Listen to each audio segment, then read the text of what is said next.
안녕하세요. 사연살롱이에요. 오늘의 사연입니다. 글을 어디서부터 써야 할지 머릿속으로 생각한 걸 막상 글로 쓰려 하니 필력이 낮아 한참을 고민하네요. 복잡한 신경 때문이라 더 그런가 합니다. 먼저 가장 중요한 한 가지이자 여러분들의 의견을 듣고자 하는 제 문제의 본론부터 말씀드릴게요. 처제 아이를 입양하라고 합니다. 상세한 설명에 앞서 간략하게 좀 설명하겠습니다. 혼전 임신, 그리고 아직 미성년자인 17살 처제의 아이를 저희 부부가 키우면 어떠냐는 제의를 받았어요. 저희는 30대 난임 부부입니다. 난임 기간은 8년으로 작년부터는 부부가 합의하여 자식을 포기하고 딩크족이 되기로 했어요. 비용이 많이 들어가는 시험관 시술, 아시는 분은 알 겁니다. 시험관 시술 비용이 500여만 원에 검사 비용 포함하고 이래저래 들어가는 게 1회에 600여만 원 정도 들더라고요. 아내와 저의 연봉 합산하여 1억이 넘기 때문에 국가에서 혜택도 없고요. 거의 자비로 시험관 시술 3회에 인공수정 5회를 했습니다.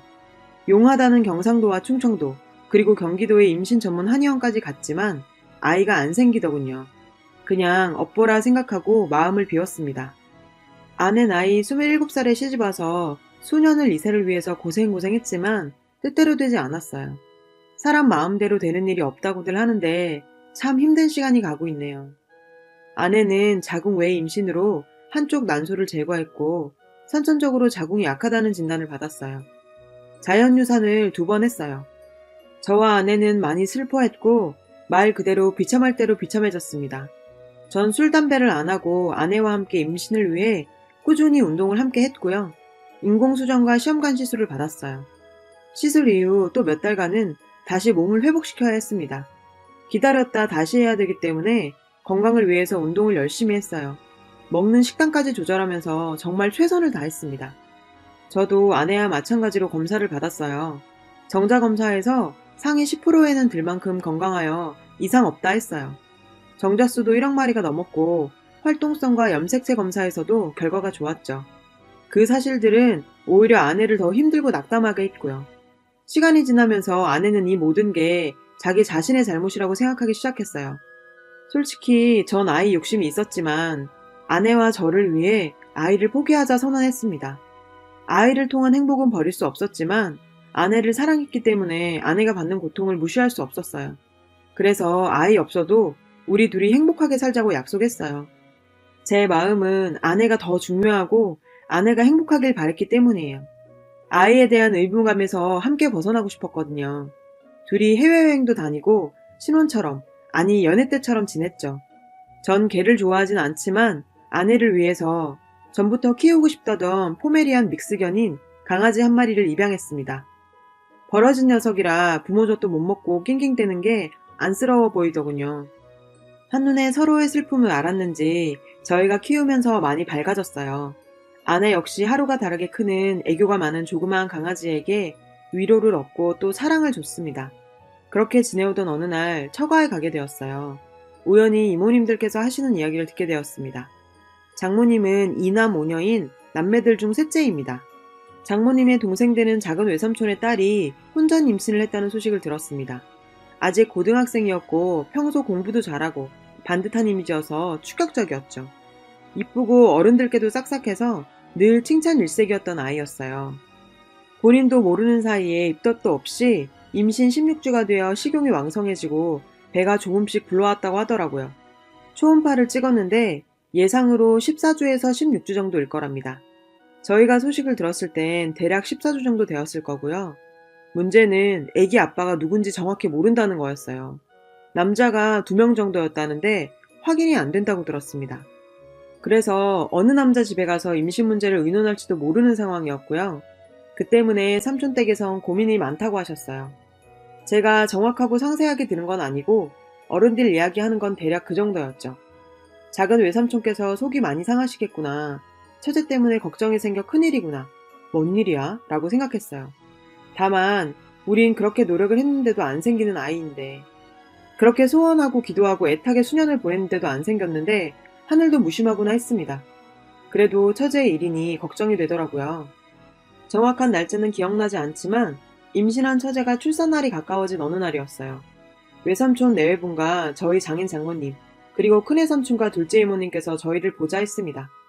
장인어른이 조심스럽게 말을 꺼냈어요. 혹시 임신한 처제의 아이가 태어나면 거두어줄 수 있겠냐고 하시더라고요. 처제가 고집을 부려 아이를 지을 수 있는 시간이 지났다고 합니다. 그러면서 산모가 위험해서 지금은 낙태 수술을 할 수 없는 상황이랍니다. 학교 그만두고 굳이 아이를 낳겠다며 혼자 키우겠다는 처제의 고집 때문에 이제는 어쩔 수 없이 낳아야 하는 상황이라고 했어요. 저는 솔직히 내키지 않았습니다. 입양 절차도 없이 그냥 저희 아이로 호적을 올리면 깔끔하단 말을 하는데 아이를 갖지 못하고 있던 저에겐 너무 큰 슬픔이었어요. 제 마음을 날카로운 칼로 찌르는 것 같았어요.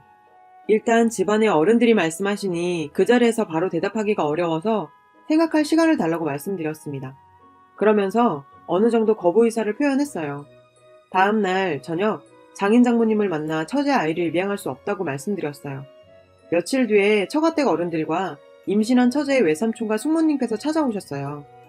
너희에게 입양 보내려고 하는 건 외삼촌의 생각이 아니라 작은 외숙모님의 생각이셨다고요. 엥? 그게 뭐가 중요한 거죠? 누군가의 생각이 중요한 게 아니라 저희에게 맡기려고 하는 게 중요한 거 아니냐고 했어요. 외삼촌께서도 내키진 않지만 딱히 수는 없고 저희 부부가 그래도 먹고 살만하고 서로가 배울 만큼 배웠고 직장도 번듯하니 아이를 잘 키울 수 있을 거라는 외숙모님 생각에 동의하셨다고 말씀하셨어요. 외숙모님께서는 아이 생활비와 육아비용, 대학에 진학할 때 등록금을 주겠다며 아이를 맡아주길 거듭 부탁하셨고요. 저희는 돈 문제가 아니다라고 말씀드리면서 설령 저희가 입양하더라도 금전적인 도움을 바라는 게 아니라고 말씀드렸어요. 저희 생각엔 모르는 사람이 알면 몰라도 가족 간의 입양은 도저히 불가하다 했습니다. 숙모님은 이상하게 말꼬리를 잡으면서 입양할 거면 그래도 피 섞인 조카가 좋지 않냐는 겁니다. 제 상식으로는 이해가 힘들었습니다. 조카를 입양해서 키우면 언젠가는 아이에게 친부모 이야기를 해줘야 하는데 사실을 알면 조카 아이가 너무 힘들어할 것 같다고 말씀드렸습니다. 삼촌과 숙모는 머리를 조아리면서 계속해서 부탁을 했어요. 하지만 전 단호했습니다. 계속해서 싫다 했더니 처제가 울면서 아이를 보살펴달라고 했습니다. 어린 처제까지 우는 모습을 보니 마음은 아팠지만 결정이 바뀌진 않았습니다. 그리고 그날로부터 며칠 뒤, 그리고 오늘 기준에서 며칠 전에 아내가 안 하던 말을 합니다. 아이를 맡아 키우는 건 어떠냐고요. 아내 나이 이제 36살, 제 나이 38살입니다. 나이가 더 들어봐야 아이 가는 건 힘들 것이고 혹시 임신하더라도 노산이며 고위험 산모라 현실이 부정적이랍니다. 그리고 한쪽 난소가 없기 때문에 시간이 지날수록 임신 확률도 계속 줄어든다고 하네요. 그러면서 해볼 수 있는 건 다 해봤고 결국 우린 자식이 안 생긴다면 그래도 피가 한 방울이라도 섞인 조카를 입양하는 게 좋겠다고 하네요. 아마 처가댁에서 이런저런 말을 들었던 것 같습니다. 이모님들 말씀도 적잖게 들은 것 같고요. 전 차라리 기적적으로 들릴지 모르겠지만 차라리 자연임신이나 시술을 더 받자. 아무튼 집안 사람 다 아는 조카를 자식으로 받아들이는 건 힘들다 했어요. 중대사인 만큼 감히 언급하기도 힘들었지만 저희 부모님께 말씀드렸더니 언젠가 밝혀질 꼬인 족보라며 기껏 키워놓고 좋은 소리 나올 리 없다며 불편한 기색을 보였습니다. 저 역시도 그 아이를 내 자식처럼 키우겠지만 또 작은 외삼촌 댁이나 이모님들 그리고 당장 처제도 앞으로 볼 사이인데 그 아이를 저희 자식이라 생각할까요? 아니면 저희에게 맡긴 본인들의 조카 손주, 처제의 자식이라 생각할까요? 전 싫다고 다시 한번 말했고 아내도 역시 제 뜻이 그렇다면 싫은 걸 억지로 할 필요는 없다고 생각해 주더라고요. 처가의 외가 쪽으로 확실하게 반대 의사를 보냈답니다. 그 이후로 저번 주부터 숙모와 처제가 제게 연락을 해오네요. 저희뿐이라는 말로 제발 좀 걷어달라고요. 한 번만 살려달라고요. 한 번도 언급한 적도 없는 사회금까지 이야기하십니다. 처제와 성관계를 한 두 남고생의 집에 찾아갔더니 오히려 역성을 내더랍니다. 왜 이제 와서 아이를 낳는다고 말하냐면서요. 한 집은 문전박대하면서 그럴 일 없다며 만남조차도 꺼려했다고 하네요. 자기 집 아기가 100% 맞는지 아닌지 모르는 상황에서 더 이상 대화 시도가 어려웠나 봅니다. 그나마 다른 한 집에서는 병원비나 합의금 줄 테니 더 이상 엮지 말라고 했답니다. 그러면서 아이는 태어나는 대로 입양을 진행하라 했다네요. 처제와 잠자리를 한 그 남고생들은 연락이 끊겼고요. 이제 17살인 어린 처제 인생에 걸린 일이니 정말 안타깝긴 합니다. 처제가 아이를 낳으면 저희 호적으로 올려 자식으로 키워달라고 하는데요. 지금은 아이가 생겨 행복하겠지만 시간이 흘러 아이가 성인이 되었을 때 마주하게 될 진실은 고통밖에 없을 거란 생각이 드네요. 아이의 인생과 저희의 삶이 행복한 결말을 맺기 어려울 것 같습니다. 이 사연의 후기입니다. 한 달 뒤 처제는 건강한 아이를 낳았습니다. 지금은 외삼촌과 숙모가 키우고 있어요. 결국 이렇게 할 거면서 자신들의 짐을 저희에게 떠넘기려 했다는 생각에 화가 나기도 합니다. 가끔 처제가 낳은 아이를 볼 때면 너무 예뻐서 우리가 키울 걸 그랬나 하며 흔들릴 때도 있었어요. 하지만 처제와 처제의 아이, 우리 부부의 행복을 위해서 단호하게 거절한 건 정말 잘했다고 생각해요. 어린 처제지만 자신이 선택한 삶이니 더 응원해주려고 합니다. 앞으로 계속해서 처제와 처제의 아이를 도와주려고 계획하고 있어요. 끝까지 읽어주시고 응원해주셔서 감사합니다.